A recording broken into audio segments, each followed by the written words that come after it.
Then I went to Trinidad, because there's a large Indian colony in Trinidad, and they believe in levitation and all, and I wanted to see.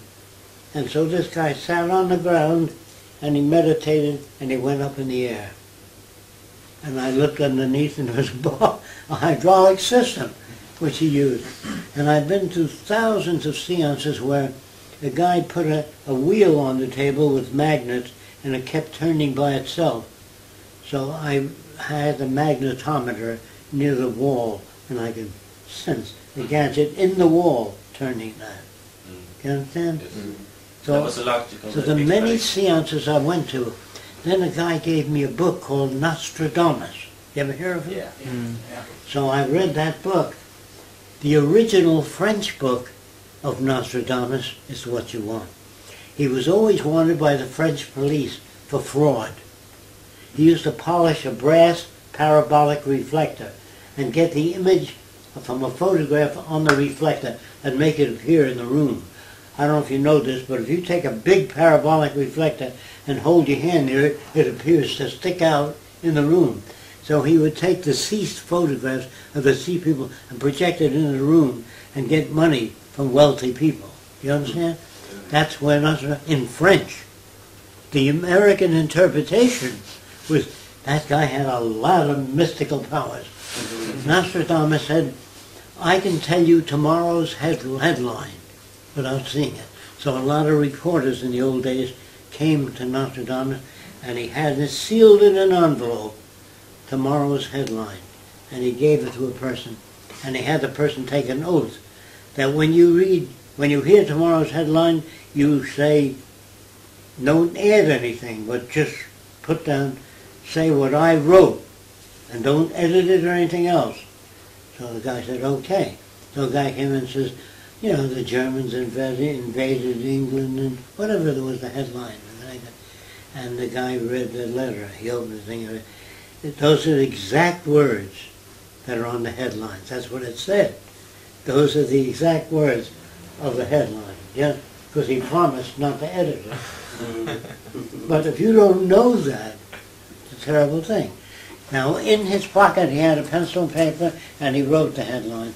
Then he gave the reporters that after the guy brought the headline in. That's in the book on Nostradamus in French. Now, if you get... Then a guy I met named Frank Scully, that's his real name. He wrote a book, The Secrets of the Flying Saucers. The book was called Behind the Flying Saucers.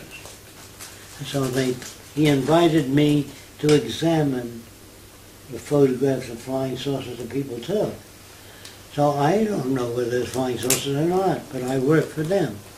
So I know a great deal about perspective and photography.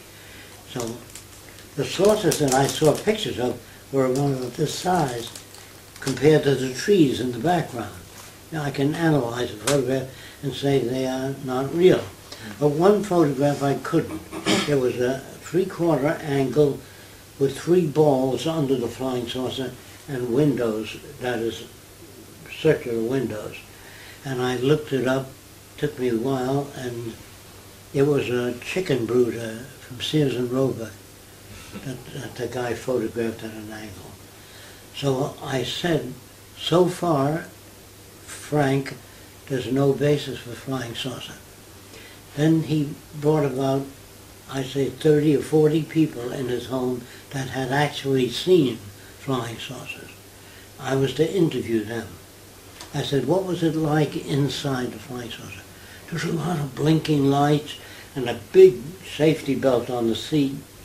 Now anybody that can fly through space, millions of miles, doesn't need a safety belt.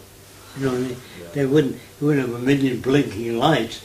Like if you got an instrument in your airplane, it moves instruments, and it tells you your fuel mixture is too rich.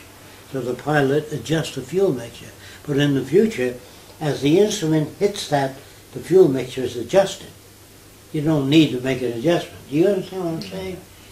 High tech in the future doesn't have dials and instruments. His projections inside the flying saucer, he said it had anti-gravity motor. I said, it did? The guy said, yeah. I said, what was the motor like? I can pencil and paper to draw it. So I don't know enough about motors. So I said, how do you know it was anti-gravity? He said, well, what else could it be? So I can't accept that. So every flying saucer description that I got was more like the stuff we had today. Then he says, I said, why did they come here? They came here to tap our high energy transmission lines for electrical energy. If the sun is out there with all that energy, they don't have to come here to tap your transmission line. Do you understand what I mean? So I said, I'm sorry, Frank Scully, I reject that. Then he says, I want you to meet Dr. G. I said, I never heard of him. He said, he worked at Wright Field, and he took a flying saucer apart. And so he's the guy you really want to talk to. So this guy came in. His name, he wouldn't give me his name. He just said, Dr. G. So I said, tell me about the flying saucer. He said, well, we took it apart. It landed in some Arizona. And we took it apart. I said, if you said a diamond drill couldn't drill through it, and no saw would cut it, it was such hard material, we didn't know what it was, how did you take it apart? He said, well, it came apart like a jigsaw, but you had to figure that out. And he worked at Wright Field during the war, he said. I was stationed in design development at Wright Field. I never saw him. So I said, I didn't know. He said, well, I came there after you left. Well, maybe he did, I don't know. So I said, do you have a piece of that flying saucer since you took it apart? He said, yes, in my car. I said, great, would you mind bringing it in? And he brought it into the house, and it looked like lucite to me. You know what lucite is? Plexiglass. What they make airplane windows out of. So it looked like lucite, but I didn't know what it was. He said, we couldn't drill it or cut it or anything. The toughest material we ever encountered.